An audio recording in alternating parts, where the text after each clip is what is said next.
Proceed now to taking a look at estimates of the population proportion. So there are two types of estimators usually used in statistics. The first is what we call a point estimate, and this is just a single number, as we'll see, and the other is the interval estimate. So the idea again is, as before, we have a series of n identical Bernoulli trials here, and probability of success here is p. x1 to xn denote our sample essentially, so these are the n trials. The outcome of each trial is either success or failure, 1 or 0, and the sample proportion is just the sum of the x's over n, and that we know that the x's here are binomial. The sum of the x's, the sum of the random variables here, the Bernoulli trials, that gives you n trials, and we're counting the number of successes, so that is binomial. A point estimate is a single number, so that by itself isn't very useful, since there is no idea of variation. The variation we get in this is from the sampling scheme. That's where the randomness comes in here. We instead use this idea of an interval estimate, and that has the variability built into it. So we know that for large sample sizes, and that means bigger than or equal to 30 for us, the standardized sample proportion, p hat minus p over its standard deviation, p1 minus p over n square root of, is approximately normal, not 1. You can put approximately there. And the mean of p hat is p, and the variance of p hat is p1 take p over n. We know those things. And since p is unknown, we don't actually know the variance of p hat. So instead we replace the p's by p hat in the formula for variance. And so the variance of p hat is estimated by p hat, 1 minus p hat over n. We call that SE, or the standard error. So the difference here is, if I have p in there, then that's going to be a standard deviation. If I replace that by the estimates from the data, I get what's called the standard error of p hat. So just to make sure we understand this, p hat is my sample proportion, and that is a point estimate of p.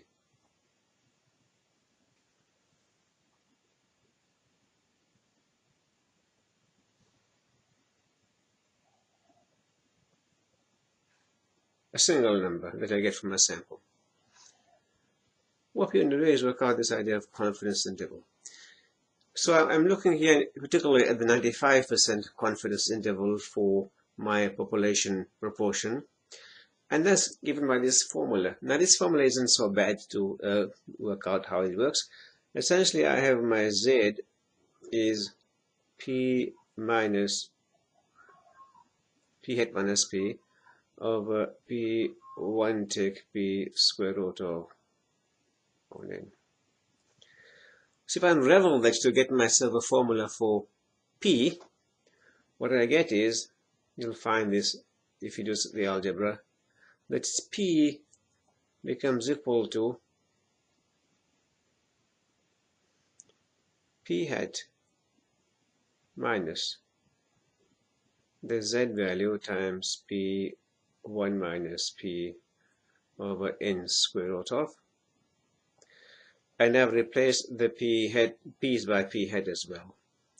So what I'm after here is, when I say 95%, I'm looking at a normal distribution here, and what I'm after here is a probability of 95% or 0.95 in the middle. So I want this here, the middle bit, to be 0.95. That means on either side, the total of the two tails is 5% or 0.05, and so each of this will be 0.025.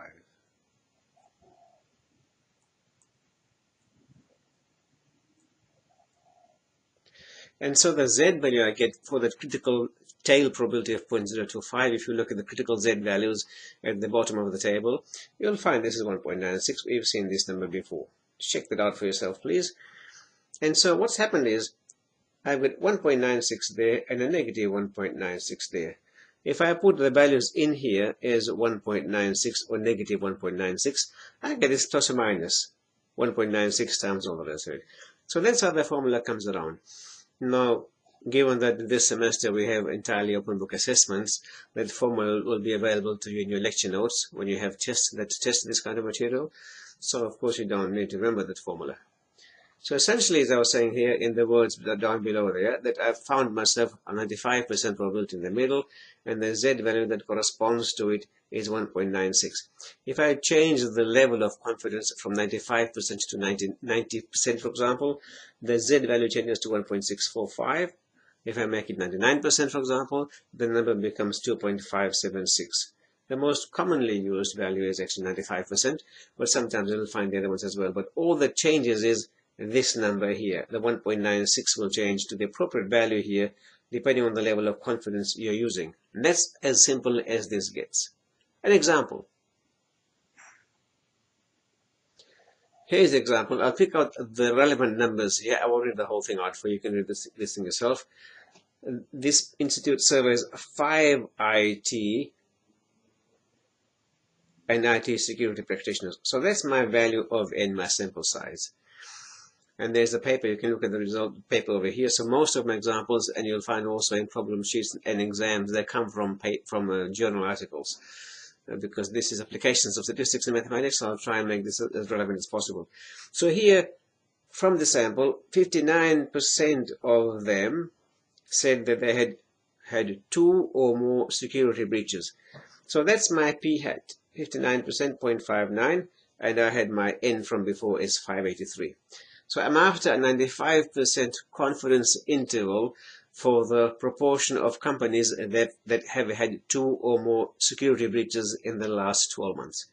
So I just use my formula, 95% CL, confidence limits here, p hat plus or minus the z 0.025, and so that of course comes from, I've got 95% in the middle over here.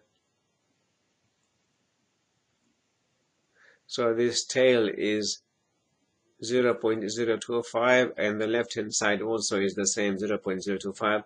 So that's my critical value here, 1.96. So I'm going to use that point there. So the values I put in here, 90.59 for my value of p hat, 1.96 there, and the 0.59 goes there as well, no problems. I calculate all that and I get 0.59 plus or minus 0.04. So the easiest way to calculate this thing is to work out all this first, and that's my 0.04, then simply plus or minus with 0.59, and I get my confidence interval as 0.55 to 0.63. Remember, I've got confidence limits here because this note is not an interval yet, but when I write this thing in this form as an interval, I've got that. I won't be very fussed with those terms, confidence limits or confidence interval, but there is my calculation for that. Part B says I want a 95% confidence interval for the percentage of companies. Previously in part A it was proportion of companies, now I want percentage of companies.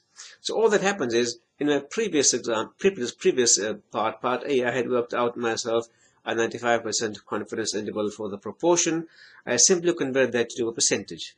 So my 50.55 becomes my 55%, and my 63 becomes my 63%. That's how this works out straight away by converting from proportion to percentage in this case.